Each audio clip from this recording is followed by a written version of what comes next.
Hi everyone, welcome to my channel. இன்னைக்கு நம்ம discuss பண்ண போறது Axis Mutual Fund உடைய Axis Value Fund NFO.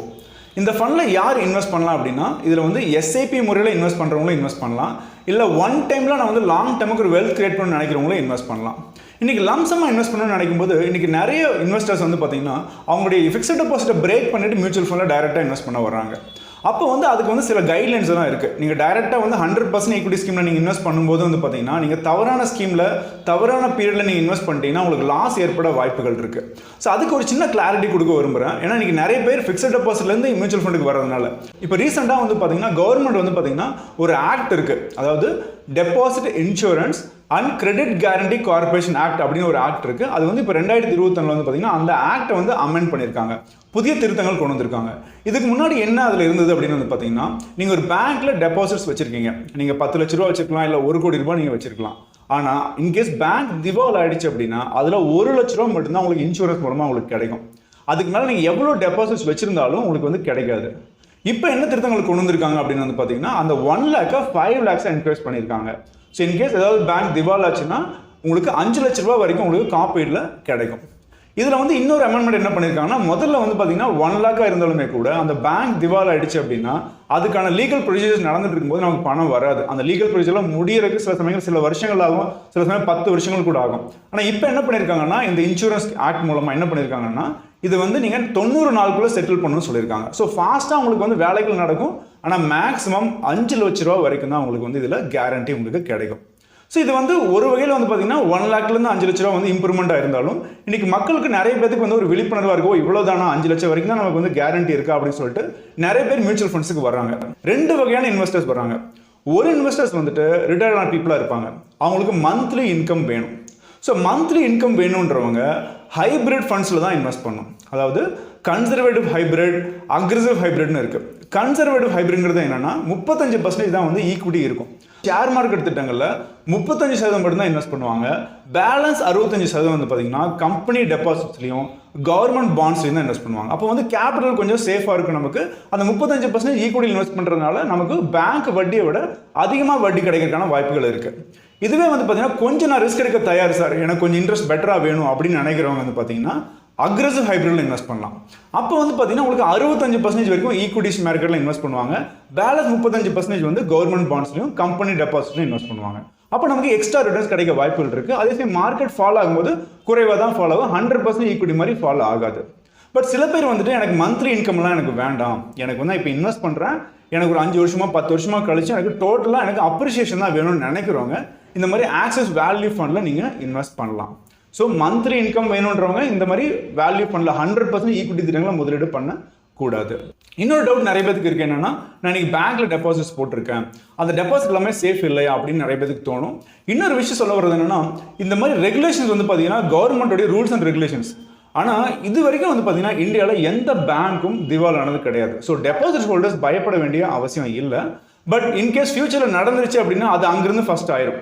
அதனால் நீங்கள் பார்க்க வேண்டியது என்ன அப்படின்னா நீங்கள் எந்த பேங்க்கில் டெபாசிட் நீங்கள் போட்டிருந்தீங்கனாலும் அந்த பேங்க்குடைய என்பிஏ ரேஷியோ என்னன்னு நீங்கள் பாருங்கள், வரா கடன் ரேஷியோ. என்பிஏ ரேஷியோ எப்படி கேல்குலேட் பண்ணுவாங்கன்னா ஒரு கஸ்டமர் வந்துட்டு ஒரு லோன் வாங்கியிருக்காரு, ஹவுசிங் லோனாக இருக்கலாம், கார் லோனாக இருக்கலாம். அந்த கார் லோனுடைய இஎம்ஐ 3 மாதம் ஒரு தவணை கட்டலான்னு வச்சுக்கோங்களேன், அது வந்து வராக்கடன் லிஸ்ட்டில் போயிடும். அந்த வராக்கடன் வந்து பார்த்தீங்கன்னா அதிகமாக இருந்தது அப்படின்னா அந்த பேங்க்னால டே டு டே ஆப்ரேஷன்ஸ் வந்து ஆப்ரேட் பண்ண முடியாது. அந்த டைமில் என்ன பண்ணுவாங்க அப்படின்னா ஆர்பிஐ வந்து தலையிட்டு இந்த பேங்க்குடைய ஆப்ரேஷன்ஸை ஒரு 10 டேஸோ இல்லை 1 மந்த்தோ நிறுத்தி வச்சிருவாங்க. அப்போ இன்னொரு பேங்க் வந்து மெர்ஜ் பண்ணிடுவாங்க. ஸோ இதுதான் வந்து இது வரைக்கும் நடந்திருக்கு. ஸோ எந்த பேங்க்கும் இந்தியாவில் இது வரைக்கும் திவாலானது கிடையாது.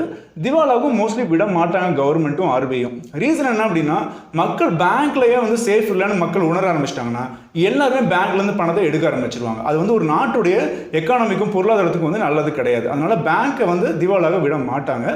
ஸோ அதனால நீங்கள் சேஃபாக இருக்கலாம். பட் நீங்கள் என்ன பார்க்க வேண்டியது இருக்குன்னா நீங்கள் உங்களுடைய பேங்க்குடைய என்பிஏ ரேஷியோ என்னன்னு பாருங்கள், இல்லை ஜென்ரலாக கூகுளில் நீங்கள் சர்ச் பண்ணி பாருங்கள் என்பிஎஸ் எந்தெந்த பேங்க்கில் வந்து ஹையாக இருக்குது, எந்தெந்த பேங்க்கில் லோவாக இருக்குன்னு பாருங்கள். ஸோ என்பிஏ வந்து ரொம்ப ஹையாக இருந்ததுன்னா அந்த பேங்க்லேருந்து மூவ் பண்ணி லோ என்பிஏ இருக்கக்கூடிய பேங்க்கில் நீங்கள் மாற்றி வச்சுக்கலாம் உங்களுடைய டெபாசிட்ஸை. இப்போ இந்த ஃபண்டோட டீடைல்ஸ் நம்ம இப்போ வரலாம். இந்த ஃபண்டில் நீங்கள் வந்து லம்சமாக இன்வெஸ்ட் பண்ண நினைக்கிறீங்க, இல்லை எஸ்ஐபி இன்வெஸ்ட் பண்ண நினைக்கிறீங்க, இல்லை உங்களுடைய ஃபினான்ஷியல் கோல்ஸுக்கு எந்த ஸ்கீமில் இன்வெஸ்ட் பண்ணால் பெட்டராக இருக்குன்னு உங்களுக்கு தெரியணும்னா கீழே இருக்கிற வாட்ஸ்அப் நம்பருக்கு உங்களோட டீடைல்ஸ் சென்ட் பண்ணுங்கள். we will guide you. நீங்கள் வாட்ஸ்அப்பில் வந்து பார்த்தீங்கன்னா ஜஸ்ட் நீங்கள் டெக்ஸ்ட் பண்ணுங்கள், உங்கள் டீட்டெயில்ஸ் சென்ட் பண்ணுங்கள், என்ன ரிக்வயர்மெண்ட்ன்றதை சென்ட் பண்ணுங்கள், we will definitely call you back. Sometimes நிறைய பேர் கால் பண்ணுறீங்க, கால் பண்ணும்போது என்ன ஆகுது அப்படின்னு பார்த்தீங்கன்னா நம்ம வந்து அதுக்கு அடுத்தடுத்த கால்ஸ் ஏதாவது வரும்போது நம்ம வந்து மிஸ் பண்ணிடுறோம். ஸோ நீங்கள் வாட்ஸ்அப்பில் நீங்கள் அனுப்பிச்சிங்க அப்படின்னா அட்லீஸ்ட் இன்னைக்கு ரெஸ்பாண்ட் பண்ண முடியாட்டி கூட அட்லீஸ்ட் ஒரு 2-3 டேஸ்க்குள்ளே என்னால் ரெஸ்பாண்ட் பண்ண முடியும். இப்போ இந்த ஃபண்டுடைய பிரசன்டேஷன் இப்போ நம்ம போகலாம். ஆக்சிஸ் வேல்யூ ஃபண்ட் இது வந்து ஒரு ஓப்பன் எண்டட் ஸ்கீம். ஸோ இது வந்து NFO பீரியட் வந்து பார்த்தீங்கன்னா இப்போ செப்டம்பர் 2ஆம் தேதி ஓப்பன் ஆயிருக்கு. அடுத்த 15 நாட்களுக்கு வந்து ஓப்பனில் இருக்கும். அதுக்கப்புறம் ஒரு 5 டேஸ் கழிச்சு திரும்ப ரீஓப்பன் ஆகும். ஸோ எப்போ வேணால் நீங்கள் இன்வெஸ்ட் பண்ணலாம். ஸோ இந்த ஃபண்டில் இன்வெஸ்ட் பண்ண நினைக்கிறவங்க லாங் டேர்மில் கேபிட்டல் அப்ரிஷியேஷன் வேணும்னு நினைக்கிறவங்க இதில் இன்வெஸ்ட் பண்ணணும். ஏன்னா இதில் வந்து ஈக்விட்டி அண்ட் ஈக்குவலேட்டட் இன்வெஸ்ட்மெண்ட்ஸில் மேக்ஸிமம் இன்வெஸ்ட் பண்ணுறாங்க. வேல்யூ இன்வெஸ்டிங்க்கு சிம்பிளான டெஃபினேஷன் வந்து பார்த்தீங்கன்னா லோ PE ஸ்டாக்ஸ்னு சொல்லுவாங்க. இப்போ லோ PE ஸ்டாக்ஸ் இன்வெஸ்ட் பண்ற இன்வெஸ்டரை வேல்யூ இன்வெஸ்டர்னு சொல்லுவாங்க. இப்போ லோ PEனா என்ன? இன்னைக்கு வந்து பிரைஸ் டு earnings, PEன்றது பிரைஸ் டு earnings.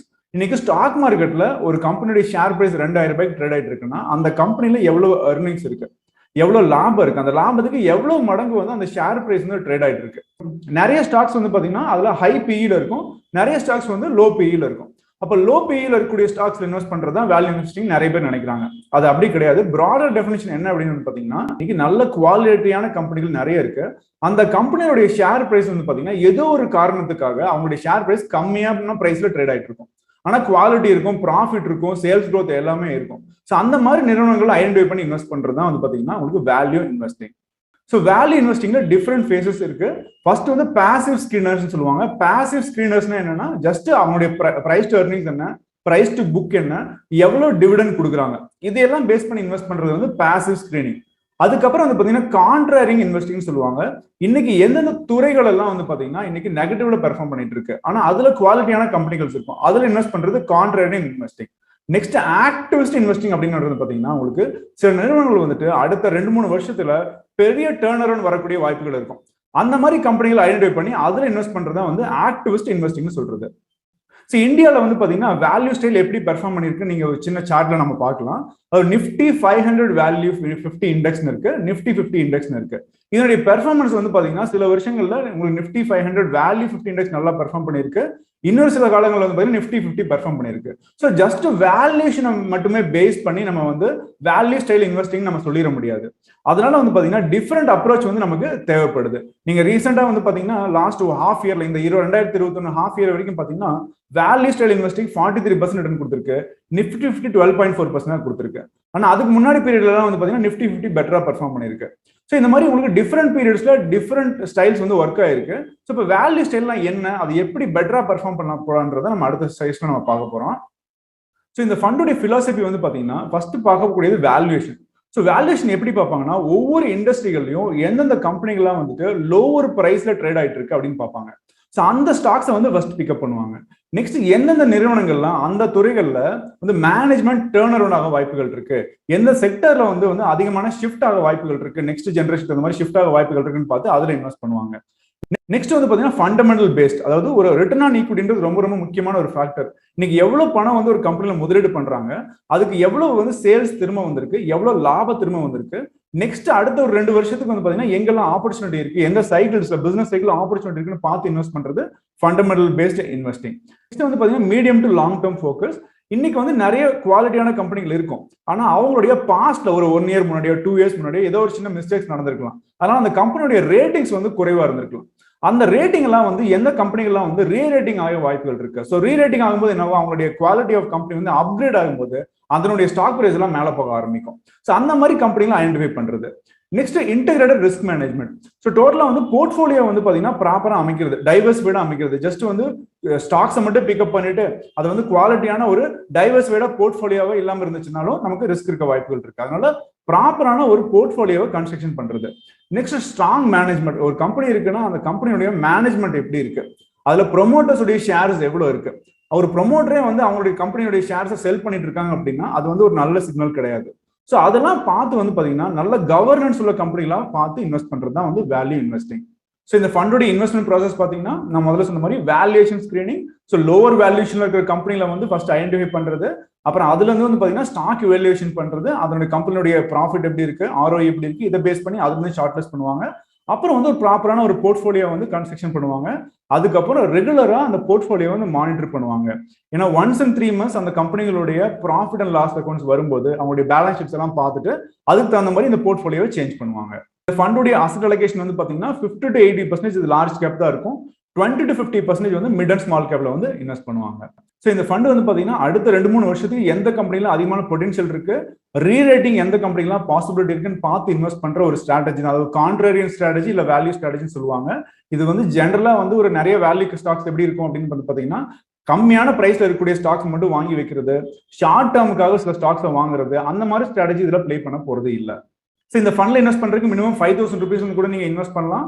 இதனுடைய பெஞ்ச்மார்க் வந்து பாத்தீங்கன்னா S&P BSE 200 TRI. இந்த NFO period already 2nd September open ஆயிருக்கு. 16th September வரைக்கும் வந்து இந்த NFO பீரியட் ஓப்பன்ல இருக்கும்.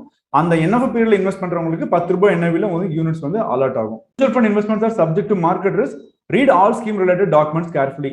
இது எதுக்காக சொல்றேன்னா ஆல்ரெடி மியூச்சுவல் ஃபண்ட் இன்வெஸ்ட் பண்ணிட்டு இருக்கிறவங்க இல்ல புதுசா மியூச்சுவல் ஃபண்டுக்கு வர்றவங்க உங்களுடைய ரிஸ்க் தெரிஞ்சு நீங்க இன்வெஸ்ட் பண்ணணும். நீங்க வந்து வர்ற டியூரேஷன் ரொம்ப ரொம்ப முக்கியம். ஃபர்ஸ்ட் வந்து நீங்க இன்வெஸ்ட் பண்ணும்போது எவ்வளவு நாள் கழிச்சு பணம் திரும்ப வேணும் அப்படின்னு பார்த்து அதுக்கு தகுந்தமான ஸ்கீம்ல தான் நீங்க இன்வெஸ்ட் பண்ணணும். இது வந்து ஒரு கால்குலேட்டிவ் ரிஸ்க். இது வந்து சப்ஜெக்ட் டு மார்க்கெட் ரிஸ்க்ன்றது இது வந்து ஒரு சின்ன ஒரு கால்குலேட்டிவ் ரிஸ்க். இந்த உங்க டியூரேஷன் தகுந்த மாதிரி நீங்க இன்வெஸ்ட் பண்ணீங்க அப்படின்னா உங்க டியூரேஷன் தகுந்த மாதிரி 9% இருந்து 15% ஈவன் 20% கூட உங்களுக்கு ரிட்டர்ன்ஸ் கிடைக்கிறதுக்கான வாய்ப்புகள் அதிகமா இருக்கு. ஸோ இப்போ இந்த ஃபண்டுடைய பிரசன்டேஷன் நீங்க இப்போ பார்த்தீங்க.